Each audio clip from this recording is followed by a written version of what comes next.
ትግራይ ውስጥ እየተፈጠረ ያለው ነገር በጣም ያሳዝናል። ሰላም አዶናይ ይባላለሁ። የ26 ዓመት ወጣት ነኝ። የተወለድኩት መቀሌ። ትግርኛ በደንብ ጥርት አድርጌ ማውራት እችላለሁ። ከትግራይ ጋር ለየት ያለ ግንኙነት አለኝ። የመጣሁበት የሚያኮራኝ ወጣት ነኝ። የመጣሁበት የማድረሳ ወጣት ነኝ። ባይገርማችሁ ይህ ዓመት እየጠበቅኩት የነበረው አንድ ትልቅ ነገር አለ። አሸንዳ ማለት ከበዓል በላይ ነው። አሸንዳ ማለት ብዙ የትግራይ ተወላጆች አብረው ሴሌብሬት የሚያደርጉት ትልቅ የህፃንነት ትውስታችን ነው። አሸንዳ በጣም እየጠበቅኩት ነበር። እስካሁንም ነገሮች ሰላም ይሆናሉ ብዬ ጠብቄም ነበር። የትግራይ ወጣቶች በጣም ያሳዝኑኛል። ምክንያቱም ከማንም ፍጡር በላይ ተስፋ ያላቸው ወጣቶች ናቸው። ልክ እንደኔ።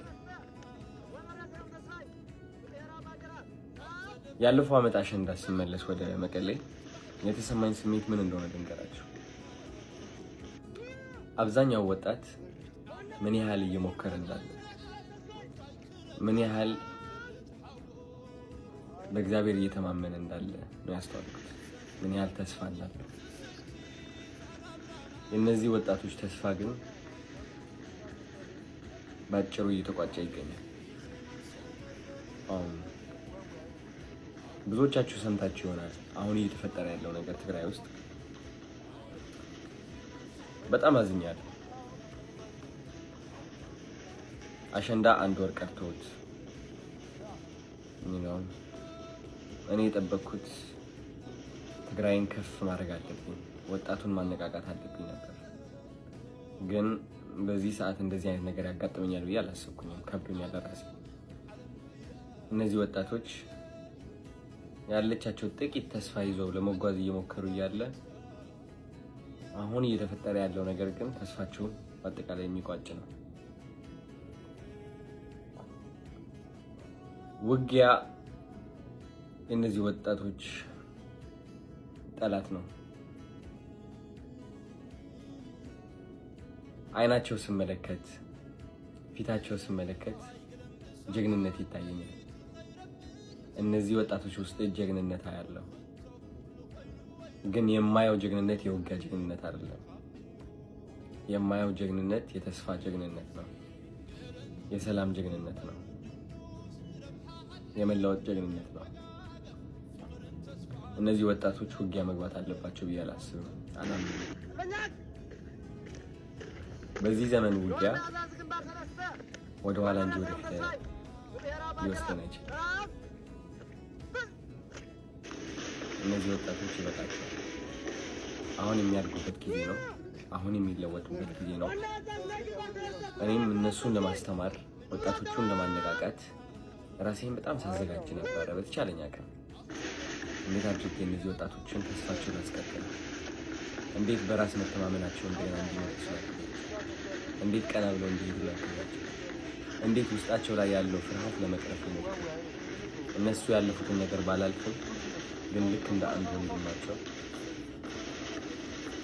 መረዳቸዋለሁ።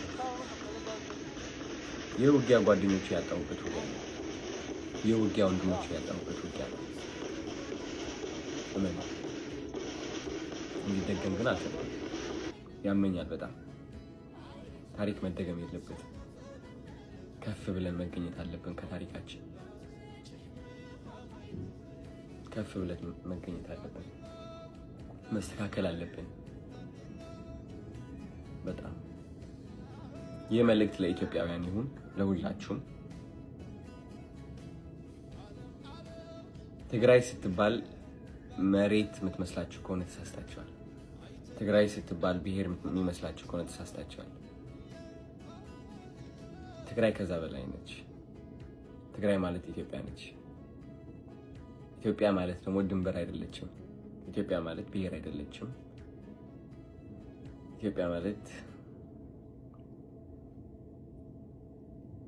ሃይማኖት ብቻ አይደለችም። ኢትዮጵያ ፍቅር ነች። ኢትዮጵያ መከባበር ነች። ኢትዮጵያ አንድነት ነች። አንድነት ውስጥ ከሆን እነዚህ ወጣቶች እያለፉበት ያለው ነገር ይገባናል። ምንም ንግግርም አያስፈልግም። እንረዳቸው፣ እናግዛቸው፣ እንቁምላቸው። ሰዎች ናቸው። ስለዚህ ሁላችንም አብረን ለሰላም መቆም አለብን። ውጊያ አንፈልግም ማለት አለብን። የውጊያ ዘመን ላይ አይደለንም ያለነው። ይበቃል።